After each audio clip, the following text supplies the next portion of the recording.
le va, senador? Buenas noches. Buenas noches, Jorge. Vamos a María, aclarar Alfonso. una cosa que es fundamental. Esa foto en la cual usted está abrazado con un hincha de Nacional no significa que usted sea hincha de Nacional. Bueno, estoy abrazado con mi hijo y soy muy hincha nacional. Ahí está. Bueno. Querías decirlo, Jorge. ¿eh? Muy bien. Sí, Remás sí, para Somos tu tres bolino. bolsos en esta mesa. Está Queda muy bien. uno. El No otro día sabemos de averigüé, qué es. 29 años de socio, pero tengo un periodo anterior, entonces estoy esperando a ver si puedo sumar los dos. Está muy bien, está muy bien. Es muy oportuno recibirlo hoy, senador, porque han pasado algunas cosas realmente interesantes, ¿no? Están pasando y van a seguir ocurriendo seguramente a lo largo del año. Pero, por ejemplo, esa compra de 6 aviones de combate realizada por Uruguay a Brasil ha sido realmente una noticia, tal vez la noticia del día en lo que tiene que ver con la actualidad nacional, más allá de algunos indicadores de violencia por otro lado.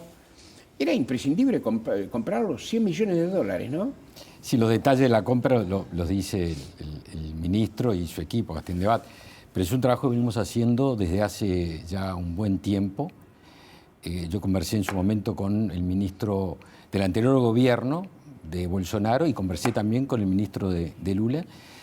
Está en nuestro programa de gobierno, porque todas las cosas tienen un mapa de ruta. Nuestro programa de gobierno de la coalición establecía la modernización del equipamiento. ¿Por qué?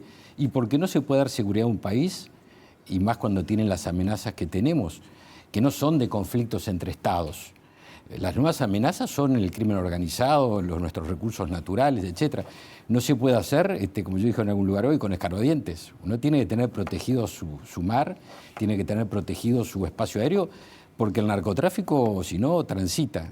Y modernizar, fíjese usted, modernizar nuestro parque de la Fuerza Aérea es algo absolutamente imprescindible. No se puede tener contradicciones. Decía que hay que combatir el narcotráfico, pero no compremos aviones. ¿Con qué va a combatir el narcotráfico y cuidar nuestras fronteras?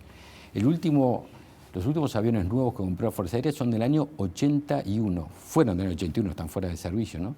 Entonces, nosotros tenemos la obligación responsablemente de darle seguridad a los uruguayos. Y las fronteras son un ámbito de, entre otros, pero básicamente que el crimen organizado utiliza para penetrar los países. La mayor amenaza que tienen las instituciones y la democracia uruguaya es el crimen organizado. Y nosotros tenemos la necesidad imperiosa de proteger a los uruguayos. Por eso, proteger nuestros recursos en el mar, por eso toda la renovación en materia de la Armada Nacional, la que se está procesando en el Ejército Nacional, con una serie de compras y de camiones, blindados, vehículos multipropósito, y en la Fuerza Aérea. Esto era prioritario. Absolutamente. Y yo las críticas que he visto participan de un antimilitarismo infantil, absolutamente, de prejuicios ideológicos. Porque hay dos formas cuando uno tiene prejuicios, yo le decía en el Senado hoy, cuando Sí. tiene prejuicios con la Fuerza Armada, como hay sectores en la izquierda que aún los tienen. En un momento había el discurso de eliminemos a las Fuerzas Armadas, ¿se acuerdan de esos discursos? ¿No? Entonces, después de ese proceso de tanta cercanía que tienen las Fuerzas Armadas uruguayas, que han demostrado 1000 veces, pero en este periodo fue muy notorio, ¿no? En primera línea el combate a la pandemia, en el tema de las vacunas, de los respiradores. Inundaciones. Bueno, los fenómenos climáticos, obviamente, de todo lo que han hecho las Fuerzas Armadas, de abrir en estos días de frío polar sus cuarteles, cosas que han marcado una presencia muy importante, etcétera. Pero hay una misión fundamental que es cuidar nuestra soberanía. ¿Quién regala nuestra soberanía? ¿Alguien es tan irresponsable de descuidar nuestra soberanía en nuestras fronteras? Entonces, se está modernizando las plataformas en la Armada Nacional y la Fuerza Aérea es inevitable. Entonces, cuando compramos, cuando no compramos, porque no compramos. Porque los mismos que critican ahora son los que decían hace poco, pero se necesitan aviones. Entonces, una forma es el discurso ese de eliminar a las Fuerzas Armadas. Y hay otra forma, porque ese discurso fue achicándose, se fueron achicando los márgenes, y es tener Fuerzas Armadas pero desarmadas, que es como no tenerlas. Entonces nosotros queremos tener Fuerzas Armadas que cumplan su misión, que protejan a los uruguayos nuestra defensa y nuestra seguridad, que son cara y contra cara de una misma valor que la seguridad de los uruguayos, y vuelvo a reiterar, para combatir el narcotráfico no se hace con escarbadiente, ¿no? Perdón, sabe que tengo la impresión de que mucha gente cree que ser atacado por el narcotráfico, en este caso el Uruguay, es vivir una realidad como la que vivimos hoy. Creo que no hay un proceso, yo puedo estar equivocado, en el cual no se piensa que esto es tan solo el comienzo. El narcotráfico va mucho más adelante. Puede dañar un país en sus formas... Es la mayor amenaza que tienen las democracias y las instituciones modernas, el crimen organizado. Y más en nuestros casos, que no es, como decía, el enfrentamiento entre estados, no es las guerras, es el del crimen organizado, del lavado de activos, el del narcotráfico y el del terrorismo. Yo voy a participar ahora la semana que viene, invitado por la comunidad judía, por la colectividad judía, en el aniversario de los 30 años de la AMIA. Y hay un panel específicamente sobre el fenómeno del terrorismo. Entonces, es una irresponsabilidad absoluta pretender que un país, ante estas amenazas, nuevas amenazas que tienen nuestros países, nuestras sociedades, nuestros estados, no se den cuenta, algunos irresponsablemente, que hay que estar preparado para esto. El manual está escrito. Uruguay no tiene esa penetración que tiene otros países y que nosotros vemos, pero no quiere decir que si no se prepara no la pueda tener. Por eso que estamos decididos, pero aparte, esto tiene respaldo popular, esto estuvo escrito, está escrito en nuestro programa de gobierno, el compromiso con el país, a texto expreso, y fue respaldado por las mayorías populares. Y por lo tanto vamos a llevarlo adelante como lo está llevando adelante el gobierno. El objetivo, seguridad de los uruguayos, proteger nuestras fronteras y protegernos de la mayor amenaza que tenemos. Un par de preguntitas sobre eso, pero antes un comentario. El otro día estaba leyendo un amplísimo informe de John Lee Anderson, uno de los periodistas más importantes del mundo, que estuvo una cantidad de días conviviendo con el presidente de Ecuador, viendo la realidad de Ecuador. Y contaba que la suma del poder de fuego de las principales organizaciones mafiosas que actúan en Ecuador hoy es igual al poder de fuego del Estado en Ecuador, para ver la dimensión que tiene el problema. Pero dos preguntas. Una, se dice que este acuerdo se terminó de sellar entre Lula y el presidente de la calle Pou ayer, en la reunión de Paraguay, y por otro lado, con los radares, ¿qué pasa? Porque ahí había un atraso muy grande, ¿o no? Es que nosotros tenemos, el Uruguay, cuando nosotros asumimos el gobierno, tenía un rezago, un atraso importantísimo. Barcos de 60 años de antigüedad, ¿con qué cuidan los recursos naturales? Nuestra pesca, por ejemplo, el robo de nuestra pesca. Con barquito del Parque Rodó, tiene que tener plataformas, porque por buenos y excelentes profesionales en la Armada que tenemos, el mar no se custodia nadando, se requieren buques, sí, claro, ¿no? El espacio aéreo, ¿cómo se protege? Y con aviones con presencia. Ahora, usted no puede requerir, no puede decir hay que combatir el narcotráfico y lo mira pasar. Tiene un Estado serio, responsable, que cuida a su gente, tiene que estar preparado. Obviamente que estas cosas, como son recursos importantes, hay que administrarlos, hay que tomar decisiones. Tuvimos 2 años de pandemia. Pero, concretamente, ¿esto lo cerró el presidente con Lula? Bueno, yo no estoy en el Poder Ejecutivo. No lo sabe. Y lo otro, ¿qué pasa con los radares que usted sí estuvo? Bueno, entonces yo le decía, nosotros avanzamos en este periodo, yo era ministro de Defensa, con la radarización que estaba en una precariedad absoluta. En materia civil ni hablar. Cuando nosotros asumimos había un radar en Carrasco que no tenía contrato de mantenimiento, se rompía y había que ir al taller mecánico a la esquina. No se había previsto.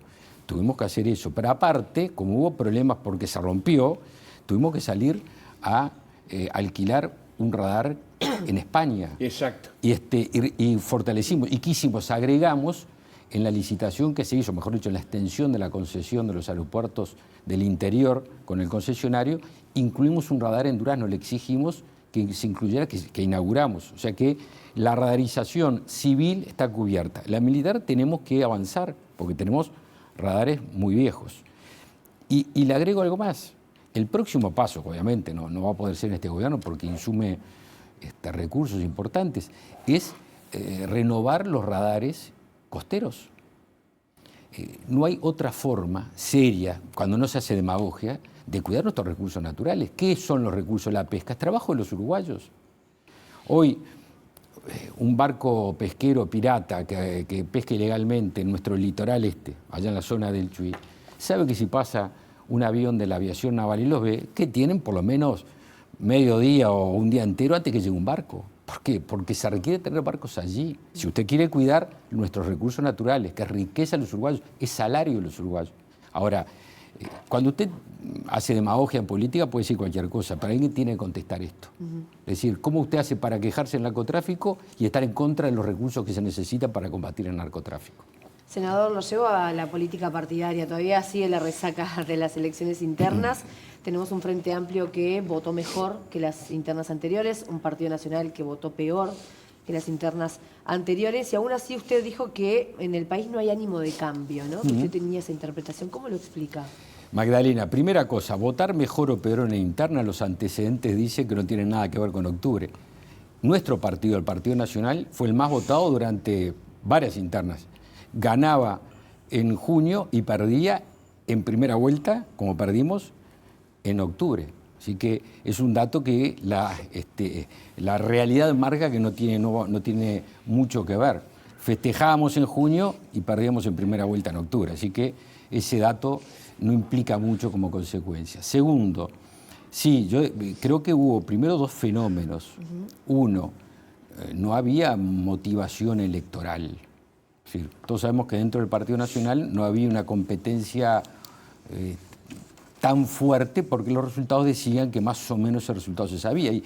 Y lo otro es el cambio. El cambio es un motor. ¿Qué pasó en el 2019? Había un viento de cambio. Y el cambio motoriza las elecciones. Cuando uno está con conformidad, que no quiere decir no corregir, no hacer cosas nuevas, la continuidad no tiene fervor electoral en las internas. Ahora viene, como decían ustedes recién en la introducción, ya pasó una semana y ya hay otro clima. Ya se nota otro clima. Es verdad, yo concuerdo con lo que decían ustedes. Así que creo que la ausencia de un viento de cambio y la presencia de un ánimo de continuidad no le agrega motor, no tiene glamour electoral la continuidad. Y por otro lado, la competencia, al revés de lo que pasaba, por ejemplo, en el Frente Amplio, que era una competencia más convocante, llevó a eso. Ahora, vuelvo a reiterar, empíricamente los votos de junio no condicionan en absoluto octubre, ni lo condicionan aún en las internas, porque nosotros tuvimos resultados, por ejemplo, en el Partido Nacional, en junio del 2019, que se invirtieron totalmente en octubre del 2019. Es un dato. Se acalló el ruido se acalló el ruido que crearon algunos blancos con respecto a la designación de Ripoll. Yo tuve ayer un plenario en nuestro sector político de la 40, que fue Valeria. La verdad que fue un gran plenario, creo que los medios ¿Estaba Canal 5 por allí? Estaban los compañeros de ustedes trabajando allí.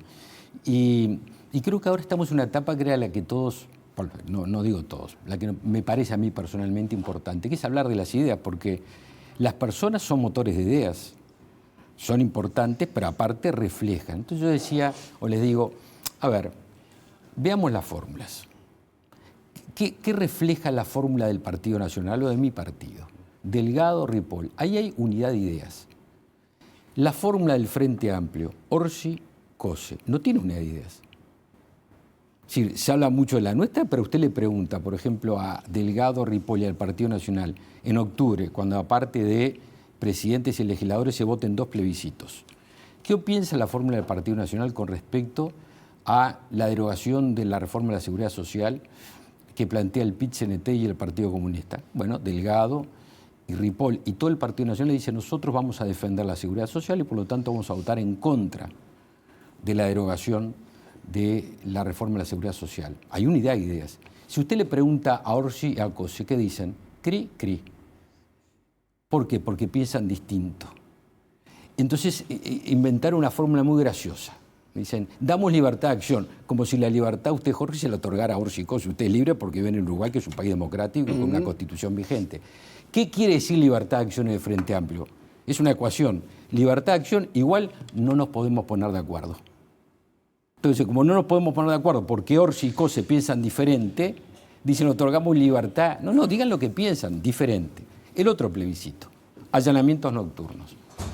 La posibilidad que impulsó el senador Camí, que todos los legisladores de la coalición firmaron y que se plebiscita en octubre, para que la Constitución habilite con orden judicial los allanamientos nocturnos. Usted le pregunta a Delgado, le pregunta a Ripoll y a todo el Partido Nacional y a toda la coalición, ¿qué le van a decir? Vamos a votar a favor de que se permitan los allanamientos nocturnos con orden judicial. Pregúntele a Orsi y a Cose. ¿Qué le van a decir? Cri, cri. Porque discrepan.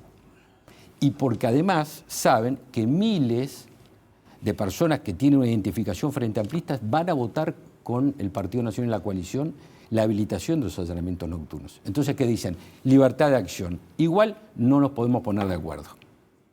Entonces, empecemos a hablar de las ideas, que era lo que reclamaban ustedes. Y las ideas dicen que una forma y un partido tiene comunión de ideas y el otro no tiene posición, porque entre la fórmula discrepan en las principales Es También decir, que podrían pasaron decirte- los ruidos, ¿no?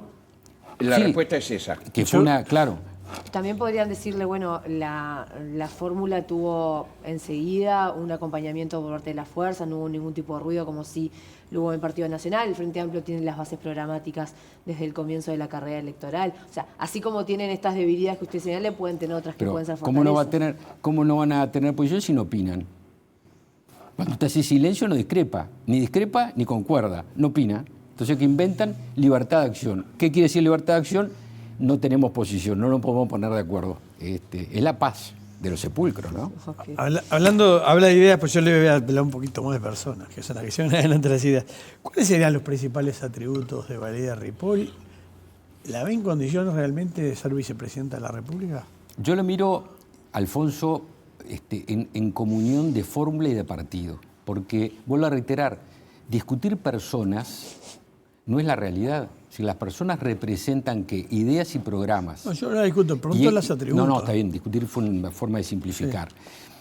Nosotros tenemos un programa, que fue el que se plebiscitó ahora, se eligió a un candidato con un programa y un programa de partido que se presenta seguramente en la convención. Ahora que, ¿dónde se ponen los matices o los complementos del resto del Partido Nacional? Y la fórmula del Partido Nacional expresa eso. Sería insólito que uno pudiera opinar diferente a lo que opina la colectividad propia. ¿Y qué aporta cada uno? Bueno, Álvaro aporta la contundencia de un resultado que nunca se tuvo en el Partido Nacional, y es que 3 de cada 4 votos respaldaron a Álvaro. ¿Y qué expresa Álvaro? La continuidad, no la continuidad estática, la continuidad de los derechos y los logros que conquistó el gobierno. Yo hacía un juego en la campaña, un juego entre comillas, ¿no? Si usted cierra los ojos y le pregunta quién mejor representa la continuidad del gobierno de la calle Pou, Álvaro sin duda, todo el Uruguay lo sabe. Fue quien estuvo a su lado en los momentos más difíciles, quienes acompañó en los momentos más críticos del país durante la pandemia, quien lideró con el presidente esto. Valeria, que tiene otro origen, y eso es la riqueza. Yo creo que va muy acorde a la mano del Partido Nacional. Se lo hizo un militante de muchos años. Quien conozca medianamente, ustedes la conocen bien, la historia del Partido Nacional, saben que la historia del Partido Nacional ha sido la de incluir. A ver, el Partido Nacional no fue nacional siempre, fue partido blanco. Así nació el Partido Blanco. Abre sus puertas en 1836, en el 72, abre sus puertas porque había gente que no era blanca, pero quería integrarse, y se formó el Partido Nacional. Entonces uno dice, Javier, siglo XIX, bueno, vamos al siglo XX, casi un siglo de gobiernos colorados, 93 años. ¿Cómo se corta ese ciclo? Por una genialidad del doctor Luis Alberto Herrera, que se da cuenta que la forma es incluir gente que no estaba en el Partido Nacional, y convoca a Nardone, que era ruralista y un origen vallista o colorado, ¿no? ¿Qué logra esa inclusión? Cortar 100 años prácticamente de gobiernos colorados. ¿Qué hizo Wilson Ferreira? Me voy acercando, ¿no? ¿Qué hizo Wilson Ferreira? Sus principales, o varios de sus principales personas a su costado, a su lado, era gente que provenía de la izquierda, muchos. Yo trabajé con el doctor José Claudio Williman, fui asistente académico en la Facultad de Ciencias Sociales. José Claudio no era de origen blanco. Y era suplente de Wilson en el Senado, quien iba a ser presidente, no fue presidente, pues le robaron la elección. Después, en el momento del exilio, una cantidad de gente provenida de la izquierda, incluso el MLN, se sumó al Partido Nacional. ¿Qué hizo Luis Lacalle Pou? Pues yo quería ir acercándome. Graciela Bianchi es blanca de toda la vida, no, para nada. Darío Pérez, Gonzalo Mujica. A Omar, que ustedes lo van a tener un ratito acá, al canciller. Yo lo conocí siendo demócrata cristiano.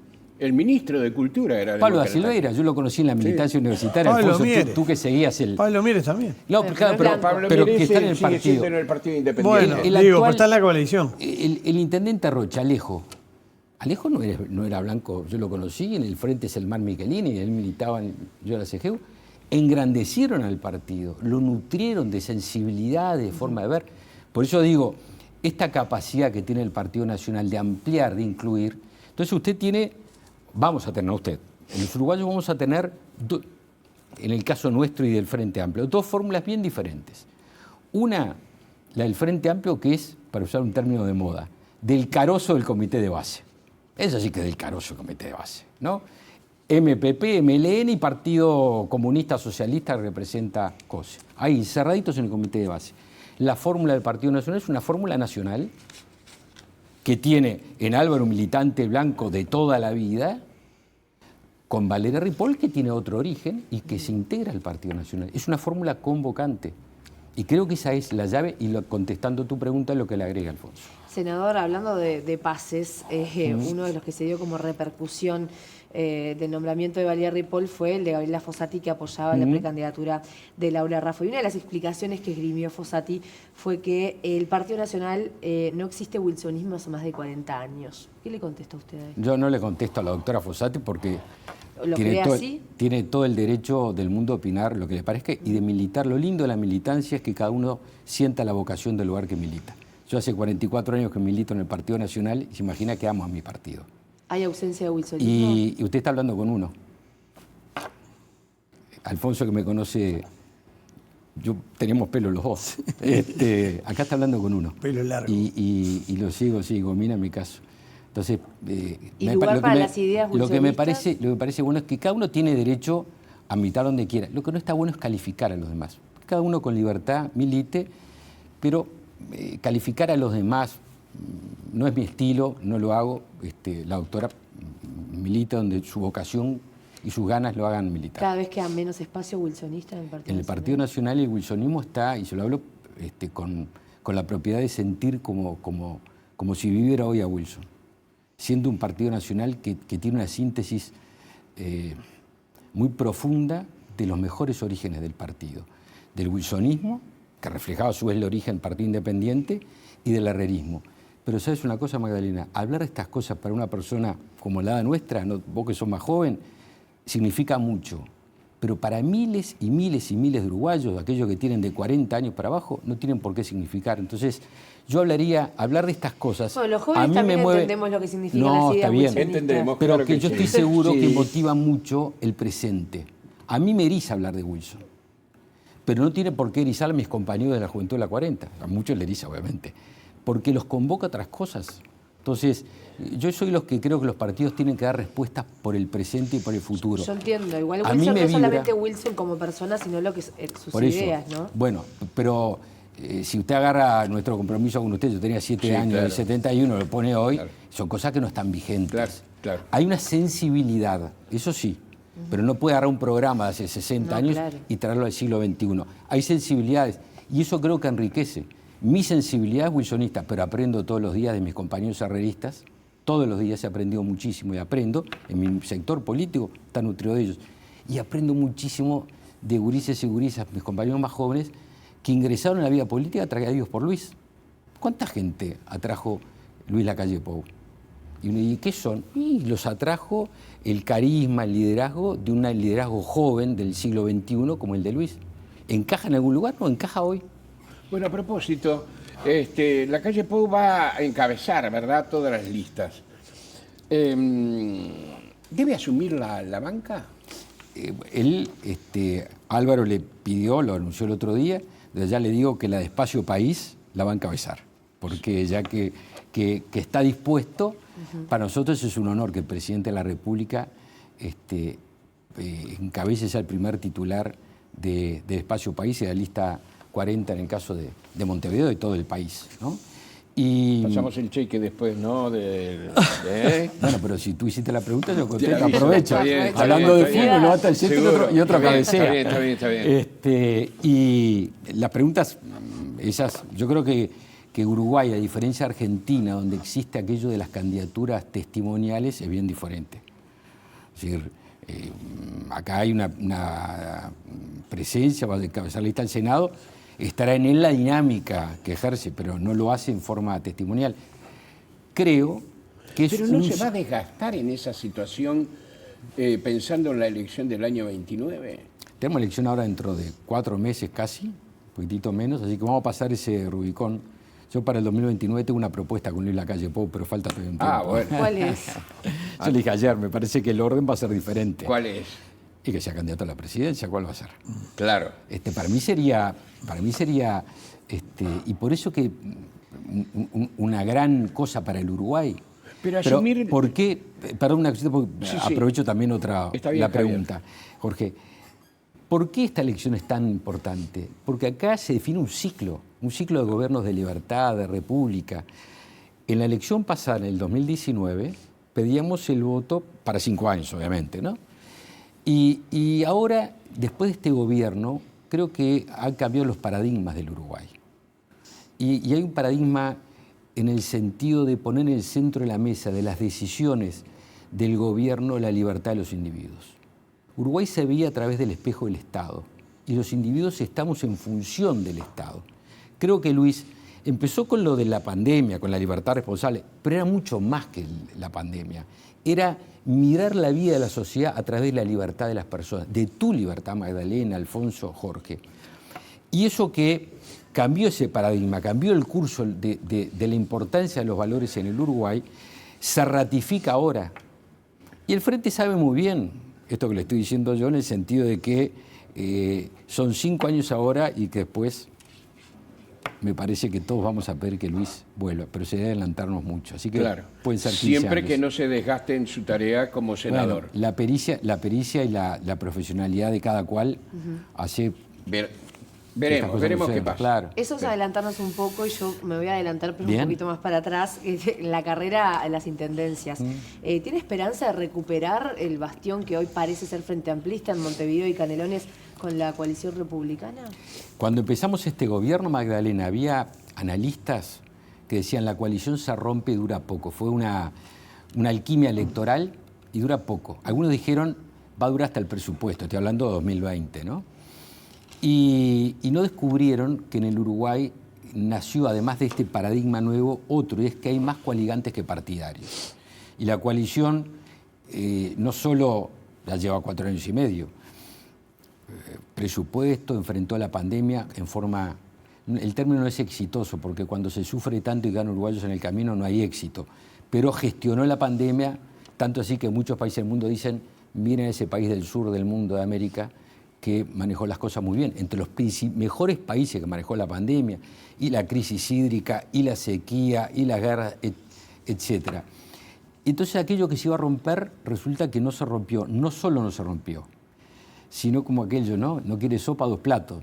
No solo que sabemos que competimos en octubre, pero que colaboramos, y va a haber coalición en noviembre, sino que aparte el domingo pasado, no el anterior, el 30 de junio, vino el segundo plato.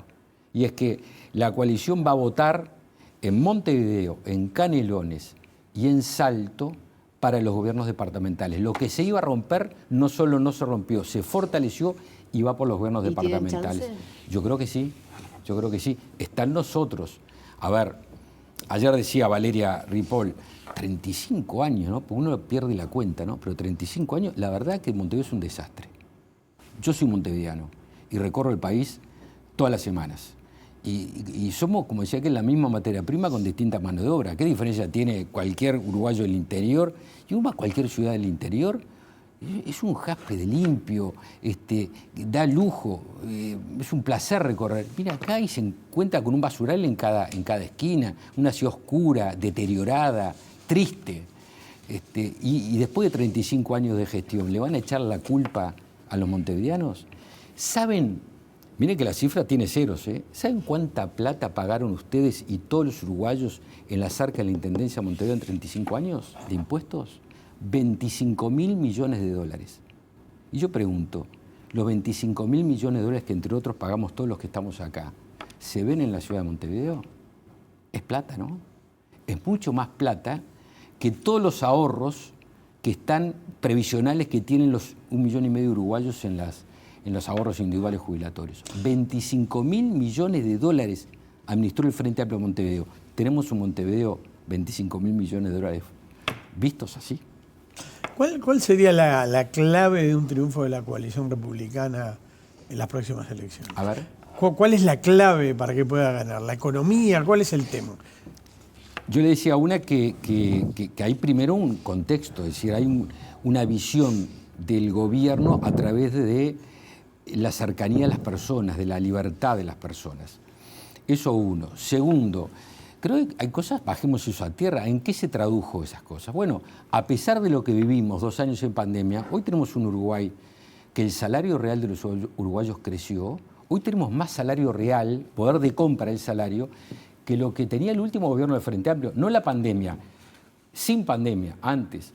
Crecimiento del empleo, 100.000 puestos de trabajo. Es decir, este gobierno, con todo lo que pasamos, recuperamos no los 40.000 puestos de trabajo, empleos que se perdieron por la pandemia. No, recuperamos los 40.000 y los 50.000 que se perdieron en el gobierno del Frente Amplio sin pandemia, sin crisis hídrica, sin nada. El aumento del salario en los hogares, el aumento del ingreso en los hogares. ¿Esto alcanza? No alcanza.